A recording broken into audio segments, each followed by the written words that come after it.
Well, Mr. Chairman, I believe, as you know, during the break, there were threats against one of the House members and the House itself. So I believe this is a show of solidarity, not only towards our Speaker, but for the institution as a whole and its sanctity. Well, I remember vividly there was a grave threat on the life of one of our members, the Honorable Franz Castro. But with respect to the whole House, was the integrity of the House challenged at any time during the break? Yes, Mr. Chairman, I believe it was put into question. When was that? And what was that? I could not give you the exact date, but I understand that it was done on a certain TV network, and some words were said to malign the reputation of our institution. Could we put on record what words were used to malign the integrity of the House in that TV broadcast? Mr. Chairman, I move to suspend session for a minute.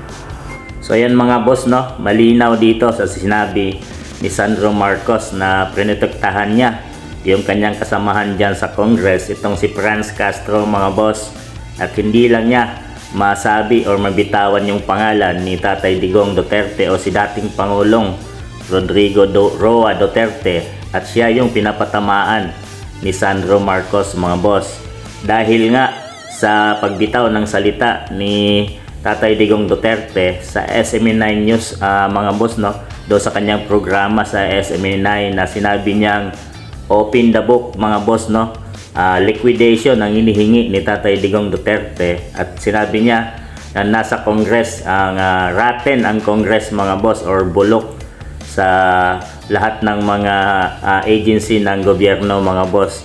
So talagang nasaktan doon si Sandro Marcos, isa sa mga nasaktan, at maraming sa mga congressman dyan nasaktan. So sinabi ni Tatay Digong, ang gusto lang naman ni Tatay Digong na open the book mga boss, no, para magkaalaman na kung sino at nasa Congress nga talaga ang corrupt mga boss. Yan ang saad ni Tatay Digong Duterte. Kaya nga naman marami nang nainis dito sa sinabi ni Tatay Digong. Tinamaan ba sila dito mga boss? Alam naman natin kung paano magsalita si Tatay Digong Duterte. Alam niya yan mga boss dahil dating congressman at matagal na panahon ding naging congressman itong si Tatay Digong Duterte nung siya ay nasa Davao pa. Kaya alam niya ang sistema at naging dating pangulo siya ng ating bansang Pilipinas mga boss. So usap-usapan sa social media itong ginawa ni Sandro Marcos laban nga dito kay dating Pangulong Rodrigo Duterte mga boss. Marami sa nagsasabi na wala na bang utang na loob si Sandro Marcos sa pamilyang Duterte or kay Tatay Digong Duterte mga boss.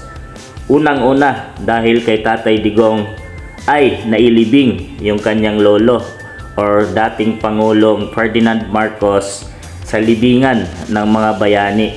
Sa dami ng mga dumaang Pangulo ng bansang Pilipinas mga boss, no, ay hindi nila pinayagang ilibing itong si Ferdinand Marcos sa libingan ng mga bayani, lalo na yung kalaban nila, yung mga dilawan mga boss.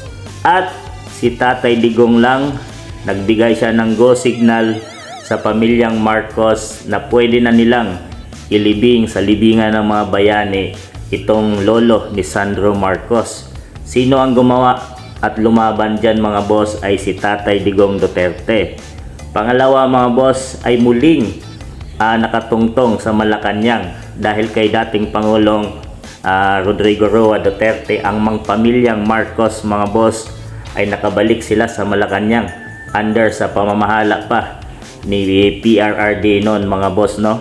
At syempre itong si dating si BBM at itong si Amy Marcos bago pa mag-eleksyon ay pumunta ng Davao mga boss kay VP Inday Sara Duterte mga boss. Alam naman natin kung anong ibig sabihin nun.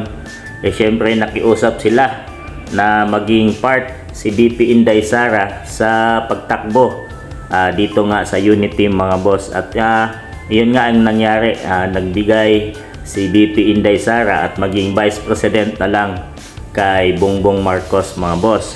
So marami ang nagalit sa ginawa dito ni Sandro Marcos, pagpapakita na wala daw respeto sa dating Pangulong PRRD at kinampihan pa itong si Franz Castro mga boss, na sinasabing binantaan daw ni ang kanyang buhay ni dating Pangulong Rodrigo Roa Duterte.